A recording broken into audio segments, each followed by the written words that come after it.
Assalamualaikum warahmatullahi wabarakatuh. Terima kasih kepada Perdosi Medan yang telah mengundang saya dalam acara webinar hari Mohon ini. izin Dokter Fitri, Ya. mohon mengaktifkan kameranya terlebih dahulu, Dokter. Oh ya, sebentar. Maaf ya. Oh ya, baik. Terima kasih Mbak Moza sudah mengingatkan.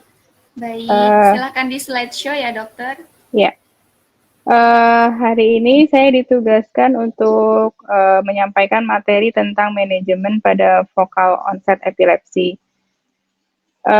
Mungkin tadi dua pembicara sebelumnya sudah banyak mengemukakan tentang kejang pada stroke dan kejang pada related COVID. Hari ini saya fokus pada vokal epilepsi. Epilepsi adalah penyakit neurologi tertua, ya kita sudah tahu bahwa insidensi negara berkembang itu 2-3 kali lipat dari negara maju. Epilepsi dengan bangkitan berbeda. Kalau bangkitan itu adalah kejang, dan kalau epilepsi adalah kejang yang cenderung unprovoked seizure yang cenderung berulang. Insiden epilepsi sendiri di negara maju seperti Amerika Serikat itu sekitar 200.000 kasus baru per tahun. Sedangkan di Indonesia sendiri kita belum ada data yang pasti untuk insiden ini. Etiologi epilepsi yang 4 tertinggi yang bisa berkaitan dan bisa dicegah itu adalah trauma, infeksi intrakranial, trauma perinatal, dan cerebrovascular disease. Ini adalah klasifikasi bentuk kejang yang terbaru yang dikeluarkan oleh International League Against Epilepsy tahun 2017, di mana secara umum dibagi 3, yaitu onset vokal, umum, dan unknown. Kejang yang onset vokal dibagi 2, yaitu yang dengan gangguan kesadaran, impaired awareness, dan tanpa gangguan kesadaran. Jadi pasiennya tetap sadar. Dan dari onset vokal ini dibagi 2 lagi, yaitu dari onset motor dan onset non-motor. Nah, contoh perubahan klasifikasi bangkitan dari tahun 81 ke klasifikasi 2017 adalah pada 81 hanya dikatakan absans, klasifikasi kejang umum salah satunya adalah absans, tetapi kalau klasifikasi 2017 itu absans dimasukkan ke dalam generalized. Dan juga pada klasifikasi 81 ada istilah akinetik, dan klasifikasi 2017 baik vokal maupun generalized ada yang diganti menjadi atonik. Dan juga yang paling umum kita temukan pada vokal onset epilepsi adalah yang klasifikasi 81 bentuk kejangnya adalah parsial kompleks, sedangkan klasifikasi 2017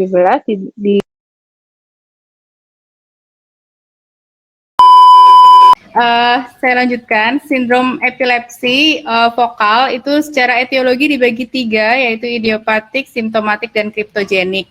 Simptomatik itu yang paling umum terjadi pada pasien dewasa adalah epilepsi lobus temporal dan epilepsi lobus frontal. Kita bahas sedikit epilepsi lobus temporal, itu awitan usianya sekitar 4-16 tahun, di mana yang paling sering adalah berkaitan dengan epilepsi lobus temporal mesial. Dan etiologi yang paling sering adalah sklerosis hipokampus, malformasi kortikal, malformasi vaskular, bisa tumor intrakranial, bahkan infeksi susunan saraf pusat. Bentuk bangkitan kardinal TLE biasanya bisa didahului gejala prodromal. Gejala prodromal ini bisa terjadi dalam hitungan menit, jam, atau bahkan beberapa hari. Yang paling sering adalah sakit kepala, irritable, cemas, ataupun perubahan mood. Yang kedua adalah sering disertai adalah aura. Yang paling sering adalah sensori visceral, yaitu berupa epigastric sensation atau rasa tidak nyaman dari lambung yang naik rising ke atas. Yang kedua bisa berupa fenomena eksperiensial, bisa berupa rasa takut, deja vu atau jamais vu, bisa juga berupa halusinasi visual, auditorik, ataupun olfaktori. Yang ketiga, sering sekali disertai gangguan kesadaran, yaitu berupa behavioral arrest, bengong, maupun tidak respon dengan sekitarnya. Dan juga sering disertai dengan automatisme. Automatisme ini merupakan gerakan repetitif yang tidak disadari, dapat berupa mulut mengecap-ngecap, tangan memukul, jari-jari tangan bisa mengepal-ngepal. Nah, otomatisme kalau di beberapa gejala epilepsi lobus temporal bila dihubungkan dengan lokasi, maka kalau terjadi otomatisme pada ekstremitas dan terjadi unilateral, biasanya fokusnya adalah ipsilateral. Oral otomatisme biasanya lebih sering terjadi di fokus di mesial temporal. Kalau ada otomatisme berupa unilateral eye blink, jadi mata berkedip-kedip tapi unilateral, itu biasanya terjadi di ipsilateral, dan post-ictal nose swiping biasanya juga terjadi di ipsilateral. Bisa juga berupa gejala otonom, bisa berupa ictal emeticus, jadi muntah saat ictal, itu biasanya terjadi pada temporal lobe dominannya dari sisi kanan. Bisa juga piloereksi, itu dominannya di sisi kiri pada epilepsi lobus temporal. Jika berhubungan dengan speech, bisa ictal speech arrest, yaitu biasanya terjadi di lokasinya di temporal dan biasanya di hemisfer dominan. Bila terjadi ictal speech, jadi pada saat ictal tapi tidak ada gangguan berbicara, jadi tetap bisa bicara, biasanya terjadi di temporal lobe yang non-dominan, sisi non-dominan, dan kalau terjadi post-ictal afasia, biasanya terjadi di lobus temporal yang sisi dominan juga. Ini adalah penelitian dari Dr. Haddad yang kita lakukan di RSCM, bahwa manifestasi semiologi bangkitan yang aura yang paling sering dialami oleh pasien adalah aura epigastrik, kemudian diiringi yang paling sering adalah aura sakit kepala, kedua adalah epigastrik, dan juga yang ketiga adalah rasa takut. Otomatisme yang sering terjadi adalah otomatisme manual dan kemudian otomatisme oral, jadi mulut mengecap-ngecap. Penyebab epilepsi lobus temporal yang paling sering adalah hipokampal sklerosis, yang kita tahu bahwa hipokampus dapat mengecil pada berkaitan epilepsi. Sebenarnya ada yang mengatakan bahwa hipokampal sklerosis pada temporal lobe epilepsi ini kita tidak tahu mana telur mana ayam. Jadi maksudnya pada pasien yang sering kejang kadang-kadang bisa menyebabkan nantinya menjadi kerusakan pada sel-sel neuron di hipokampus, karena sel neuron di daerah hipokampus adalah sel neuron yang paling rentan terjadinya injury, sehingga dengan banyaknya kejang maka akhirnya akan terjadi sklerosis hipokampus. Namun sklerosis hipokampus itu sendiri dapat merupakan fokus suatu iktal pada epilepsi lobus temporal. Yang kedua tersering adalah epilepsi lobus frontal. Bentuk bangkitannya tentu saja manifestasinya 90% berupa motorik, bisa merupakan onset vokal klonik atau tonik-klonik, bisa berupa Jacksonian march, tonik postural, mioklonik, hipermotor, bahkan bisa berupa fencing posture. Jadi kalau dikaitkan dengan lokasi, maka jika terjadi early non-force head turn, itu biasanya lokasinya adalah di ipsilateral searah dengan arah tolehan kepala, sedangkan yang late version, jadi itu terjadinya adalah di lokasinya adalah kontralateral dari fokus. Jika terjadi deviasi mata, maka fokusnya juga kontralateral. Bentuk fencing biasanya terjadi fokusnya di kontralateral. Figure of four juga fokusnya biasanya kontralateral terhadap ekstremitas yang ekstensi. Dan post-ictal tosperesis biasanya lokasinya adalah tentu saja di kontralateral fokus. Ini perbedaan semiologi antara temporal dengan frontal, di mana kalau di epilepsi frontal itu frekuensi kejangnya jauh lebih sering dibandingkan epilepsi lobus temporal. Pada epilepsi lobus temporal biasanya mulainya lebih lambat, sedangkan frontal bisa mendadak dan berhentinya juga mendadak. Pada epilepsi lobus frontal biasanya terjadi pada saat tidur atau nokturnal, sedangkan pada temporal lebih sering saat sadar. Otomatisme sering terjadi pada temporal dibandingkan epilepsi lobus frontal. Tata laksana epilepsi vokal sampai saat ini farmakologi masih merupakan pilihan utama. Tetapi kita sudah mengenal ada tata laksana non-farmakologi. Bisa berupa bedah epilepsi yang sudah ada di Indonesia, vagal nerve stimulation, bahkan deep brain stimulation. Terapi farmakologi berupa obat antiepilepsi. Kapan obat antiepilepsi diberikan? Jika diagnosis epilepsi sudah ditegakkan. Pemilihan obat antiepilepsi sedapat mungkin didasarkan pada sindrom epilepsi. Bila sindrom yang muncul tidak jelas, maka pilihan didasarkan pada tipe kejangnya atau tipe bangkitan. Diagnosis sindrom itu merupakan diagnosis utama karena itu memberikan pilihan terbaik untuk memilih OAE yang efektif. Pemilihan OAE yang salah dapat menyebabkan pseudoresisten dan akhirnya menjadi polifarmasi dan menjadi drug resistant epilepsi. Ini adalah penelitian oleh Patrick Kwan dan kawan-kawan yang dipublikasi di NEJM tahun 2000 bahwa dengan pemilihan obat anti-epilepsi yang tepat pada sindrom epilepsi yang tepat, maka dapat mencapai seizure free pada 47% pasien. Dan bisa pada epilepsi onset vokal bisa 36%-nya menjadi drug resistant epilepsi.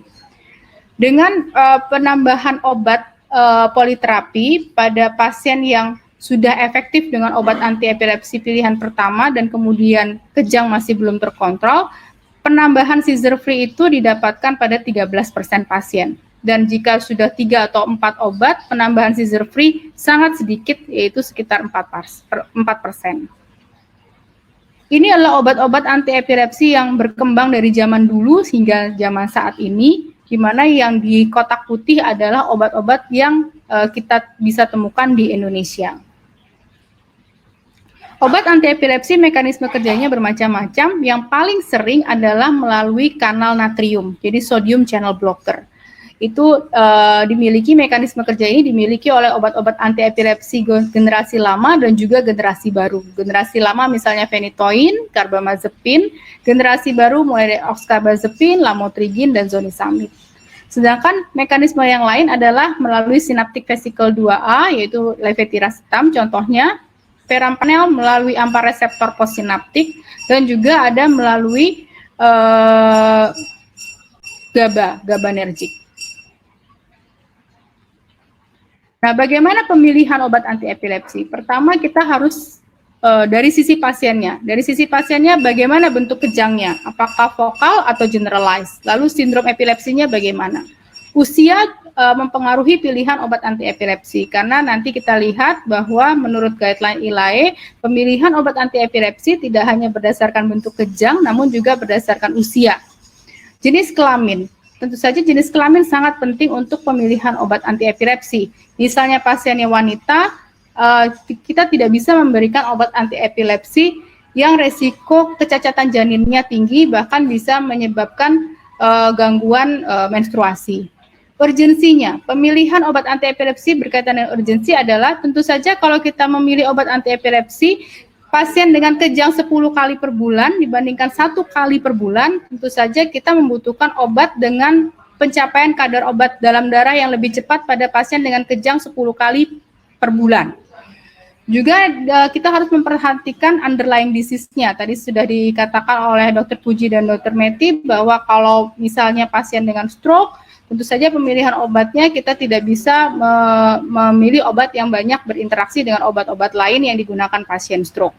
Dan tak kalah pentingnya adalah kepatuhan pasien. Kalau pasien kepatuhannya diragukan, tentu saja kita tidak bisa memilih obat yang pemakaiannya 2-3 kali per bulan. Tentu saja kita lebih memilih pemakaian sekali per bulan ataupun obat yang dengan mekanisme kontrol rilis. Lalu dari sisi obat anti-epilepsinya, bagaimana spektrum dan efekasinya? Kalau kita masih ragu bentuk bangkitannya atau bentuk sindromnya, tentu saja kita harus memilih obat anti-epilepsi dengan spektrum luas. Bagaimana titrasi obat anti-epilepsi itu? Apakah memerlukan titrasi lambat atau kita bisa memberikan dengan dosis yang titrasinya lebih cepat? Dan eliminasinya, jika pasien ada gangguan ginjal, tentu saja kita tidak bisa memberikan obat dengan ekskresi maksimalnya di ginjal. Dan sebaliknya, jika pasien ada gangguan liver, kita tidak bisa memberikan obat anti-epilepsi yang ekskresinya maksimal di liver. Apakah obat anti-epilepsi itu memerlukan pemeriksaan laboratorium yang serial misalnya? Dan kemudian apakah obat yang kita pilih ini ada resiko interaksi obatnya, dan bagaimana resiko terjadinya efek samping, dosis, dan juga kemasannya. Tidak kalah pentingnya adalah apakah obat itu tentu saja kalau zaman sekarang apakah di-cover oleh asuransi nasional kita atau apakah tersedia di Indonesia. Nah, ini adalah suatu penelitian dari Prof. Lepik dan kawan-kawan di tahun 2013 bahwa menunjukkan obat anti-epilepsi dengan extended release ataupun control release itu memberikan kadar obat dalam darah yang lebih stabil sehingga menjamin kontrol kejang yang lebih stabil.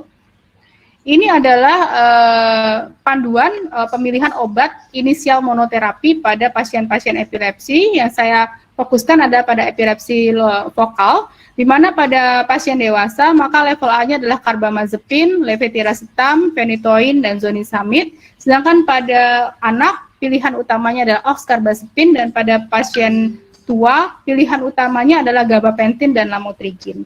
Mengapa berbeda-beda? Karena kita harus memperhitungkan efek samping dan kemungkinan interaksi obat dan metabolisme pasien di tiap usia ini. Carbamazepine adalah obat yang paling sering diteliti dari seluruh penelitian obat anti-epilepsi yang ada, diikuti oleh phenytoin dan valproat. Sehingga carbamazepine ini bisa termasuk level A di 4 obat ini, yaitu carbamazepine, phenytoin, levetiracetam, dan zonisamide, karena 4 obat ini diteliti secara randomized control trial dan double blind. Oxcarbazepine, lamotrigine, phenobarbital, topiramate, dan gabapentin termasuk level C karena OAE tersebut diteliti secara open label. Begitu juga dengan NICE Guideline tahun 2012, first line obat anti-epilepsi pada focal onset. Ini adalah penelitian di Cina yang membandingkan carbamazepine dengan valproat, bahwa carbamazepine dan valproat pada focal onset epilepsi, kita lihat di sini bahwa carbamazepine dapat mencapai seizure freedom lebih tinggi dibandingkan asam valproat dan hasilnya cukup bermakna. Dan ini adalah penelitian dari Androsova dan kawan-kawan membandingkan obat anti-epilepsi pada pasien yang epilepsi lobus temporal dengan sklerosis hipokampus, di mana kita tahu pasien epilepsi lobus temporal dengan sklerosis hipokampus cenderung menjadi drug resistant epilepsi. Dari waktu tinggal 5 menit. Ya maaf, 5 menit lagi. Ya maaf dok. Bahwa di sini terlihat bahwa obat yang paling banyak digunakan adalah carbamazepine. Dan di sini kita lihat bahwa carbamazepine pada pasien-pasien epilepsi lobus temporal retensinya cukup tinggi, yaitu sekitar 27% pada obat pada pasien epilepsi lobus temporal dengan sklerosis hipokampus. Nah, inilah penelitian di RSCM sendiri bahwa epilepsi lobus temporal merupakan epilepsi terbanyak, yaitu 76%, di mana di klinik kami di RSCM pemakaian obat anti-epilepsi pada focal onset yang paling tinggi adalah carbamazepine. Efek samping yang paling sering adalah yang kita dapatkan adalah dizziness dan juga drowsiness dan kelelahan. Ini adalah penelitian kami di RSCM bahwa efek samping obat anti-epilepsi yang paling sering adalah kelelahan, mengantuk, gangguan memori, dan gangguan konsentrasi. Yang sering ditakutkan orang pada pemakaian carbamazepine adalah sindrom Stevens-Johnson. Sindrom Stevens-Johnson di RSCM sendiri relatif jarang, yaitu kami baru menemukan 10 kasus SSJ dalam 5 tahun terakhir, dan ini berhubungan dengan HLA-B 1502. Rekomendasinya adalah memulai carbamazepine dari dosis yang paling rendah. Saya singgung sedikit tentang bedah epilepsi. Bedah epilepsi kapan dilakukan? Jika pasien sudah mulai cenderung drug resistant epilepsi. Drug resistant epilepsi adalah jika kegagalan penggunaan 2 obat atau lebih yang dapat ditoleransi yang telah dipilih dan digunakan secara tepat. Jadi sudah dosisnya tepat, pemakaiannya tepat, tetapi masih gagal. Ini penelitian kami di RSCM bahwa faktor yang mempengaruhi epilepsi resisten obat antara lain adalah frekuensi bangkitan yang lebih dari 1 kali per bulan dan juga respon OAE yang pertama tidak responsif. Resiko drug resistant epilepsi dengan pemakaian carbamazepine, bahwa kami Dr.